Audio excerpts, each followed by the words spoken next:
Nos remontamos a 1859, cuando El origen de las especies es publicado por el inglés Charles Darwin. Esta obra nace a través de un viaje que realiza Darwin a bordo del Beagle por Sudamérica. Sin duda alguna, mi abuelo era bastante curioso, y gracias a eso lo llevó a tener descubrimientos impresionantes. Los puntos más representativos del Beagle son Canarias Pico Tenerife, Brasil, Uruguay Montevideo, Argentina Bahía Blanca, Argentina Punta Alta, Argentina Montehermoso, Chile Concepción, Valparaíso Concepción, Ecuador Galápagos e Isla de Cocos.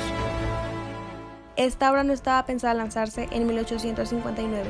Sin embargo, en 1858, Darwin, al recibir una carta de Wallace en la cual le expone que llegó a las mismas conclusiones, que la evolución sucede a través de la selección natural, los amigos de Darwin lo impulsan a publicar su obra en 1859, pero Darwin lo considera solo un borrador de su obra final.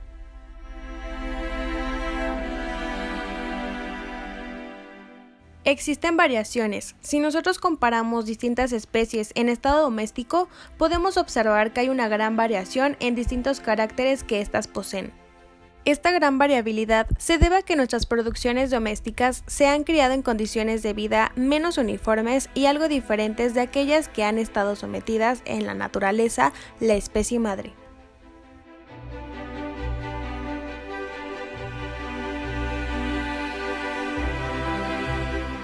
Para que los seres orgánicos produzcan alguna variación importante, tienen que estar expuestos durante varias generaciones a condiciones nuevas, y que una vez que el organismo ha empezado a variar, continuará genéticamente variando durante muchas generaciones.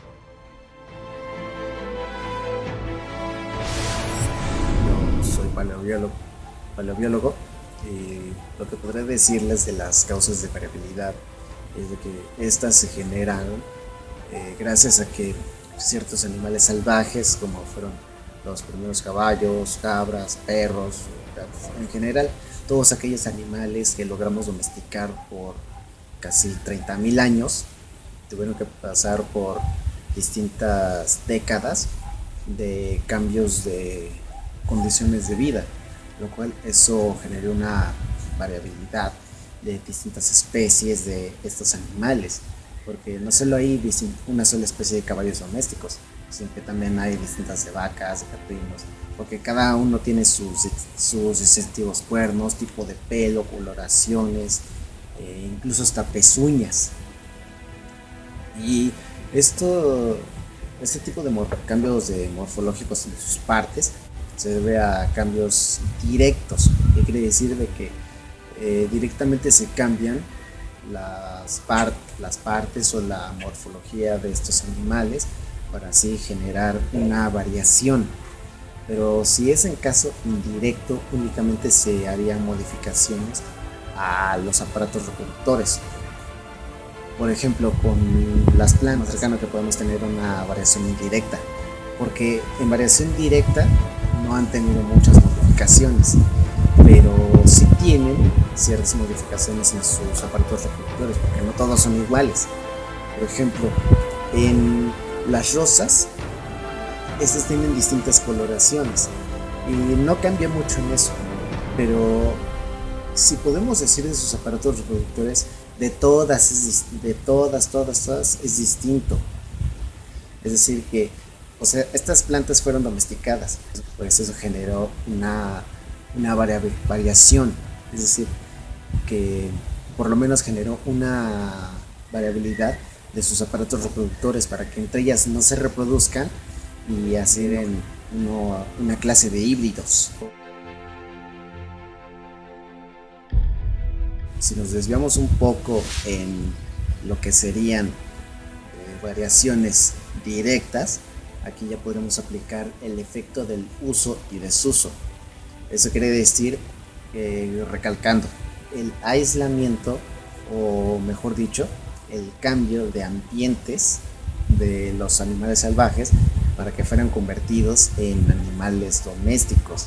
Es decir, estos cambios pues causaron una radiación y eso pues generó distintas especies domésticas, como por ejemplo en el caso de los perros, que primero fueron alguna clase de lobos o incluso yacales, y después se convirtieron en los pastores alemanes, los Dobermans.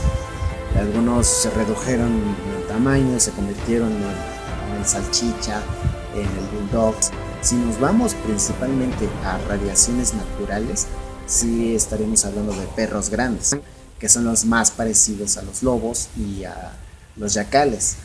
O incluso aquí podremos agregar a las iguanas, porque las iguanas salvajes tienen colas más largas, más rígidas, son mucho más grandes, además de que tienen filas de espinas en la espalda que no son extensiones de su esqueleto, sino que son extensiones de su piel que les ayudan a captar el calor, el cual necesitan hasta de 32 a 35 grados, que es una temperatura que no es común en las ciudades. Por eso en las iguanas domésticas las fibras de su espalda son más chiquitas, también se reducen sus tamaños e igual sus periodos de vida. Además de que lo que más hace notar de que son distintas especies es de que las iguanas domésticas no tienen una papada grande, mientras que las salvajes sí tienen una. Ahora, teniendo en cuenta de que si en algún momento tuvieron ciertos troncos primitivos, también se tiene la idea de que si podríamos reinsertar a ciertos animales domésticos a la naturaleza, estos podrían llegar a volver a sus troncos primitivos. Esto quiere decir de que podrían evolucionar otra vez, pero no como tal, sino que tendrían una cierta regresión para volver a adaptarse a los ambientes y que también sean de descendencia casi directa, porque si es de descendencia indirecta o son hibridaciones, estos domésticos simplemente no sobrevivirían, como los pugs o los bulldogs o los salchichas, porque esos generalmente ya son especies, si lo podemos decir así, raras. Así que si los tratáramos de reintroducir, podrían volverse salvajes, pero tendrá que pasar ciertas décadas para que puedan volver a sus troncos primitivos. ¿Por qué? Porque se están readaptando a los medios donde los estamos insertando.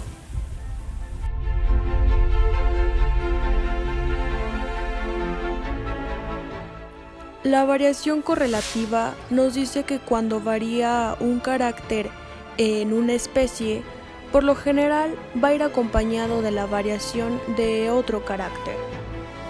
Por ejemplo, los cerdos negros en Virginia. Los cerdos de otro color, tras comer una maleza pine rot, mueren porque tiñó sus huesos de color rosa e hizo caer las pezuñas de todas las variedades menos las de la negra.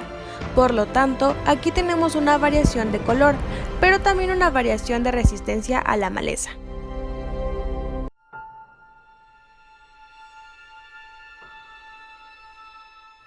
La selección artificial es un método por el cual el ser humano interviene en la reproducción de plantas y animales para desarrollar rasgos específicos, ya sean estéticos, para producción, para que sean más resistentes a algún medio, etc. Podemos encontrar un claro ejemplo de la gran variabilidad que tienen las especies en estado doméstico en la paloma.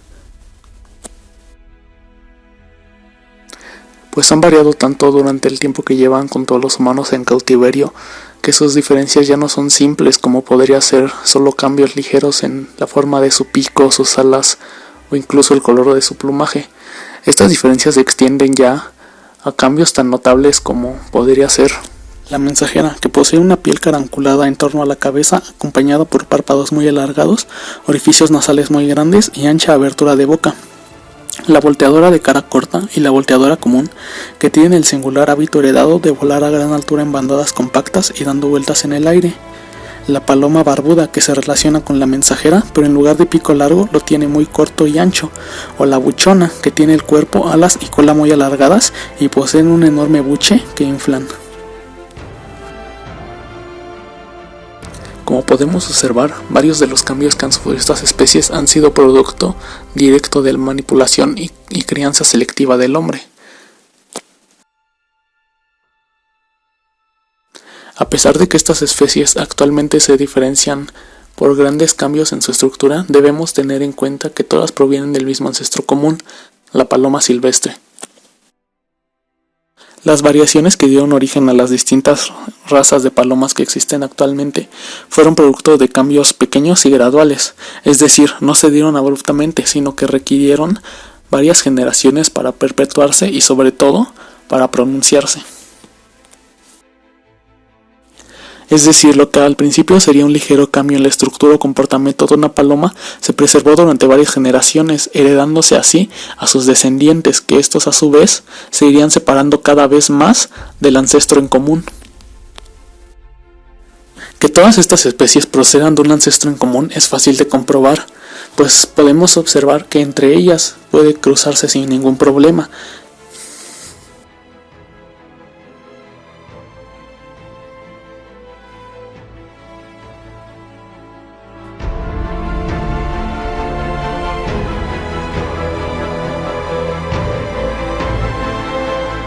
Principios de selección seguidos desde la antigüedad y sus efectos. En las razas domésticas podemos observar un cierto grado de adaptación, aunque no siempre para beneficio del propio animal, sino más bien para el beneficio del hombre. El poder de este principio se ve reflejado en la diversidad de especies que han sido modificadas en pocas generaciones por algún hombre con un fin específico.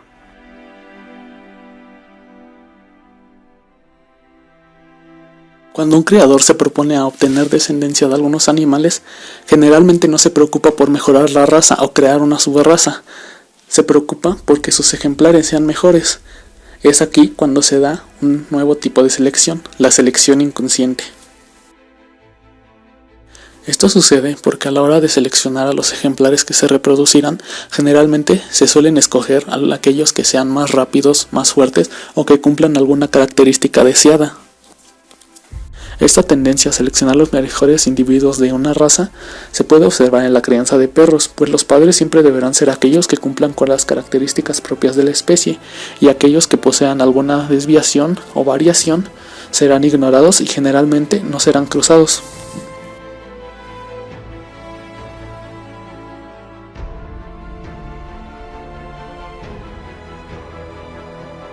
En el caso de los perros es una selección para que no varíen, pero puede ocurrir lo contrario, elegirlos específicamente para que la variación sea más pronunciada. Un ejemplo de esto fue la abeja ancón, la cual surgió gracias a que un individuo nació con patas más cortas y chuecas. Esta característica llevó a que su criador pensara que gracias a que eran más chaparras que las demás, se les sería más difícil escapar de las vallas, por lo cual comenzó a elegir cuidadosamente aquellas que poseían las patas más cortas, creando así una nueva subraza. La selección inconsciente juega un papel muy importante a la hora de crear nuevas razas o subrazas, pues la mayoría de estas surgieron de esta forma, y no porque se haya planeado metódicamente crear una nueva raza o subraza.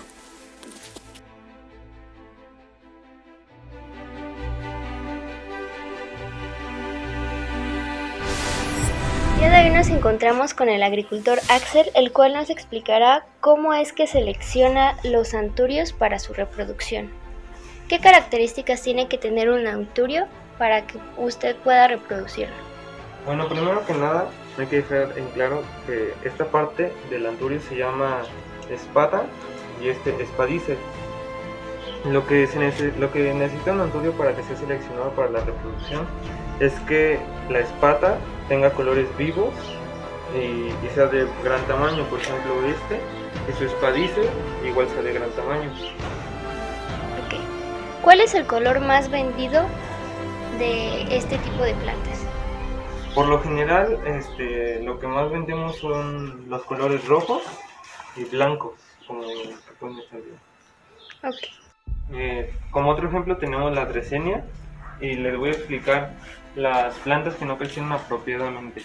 Por ejemplo, esto, que de aquí se saca la hoja de Dracenia, estas plantas ya no nos sirven para vender. Estas ya están marchitas, ya no tienen un color vivo y esta planta se va a utilizar para abono. Por otro lado, también me comenta que cultiva cóncador. ¿Cuál es el proceso de selección de esta planta para que el consumidor quede satisfecho con su producto?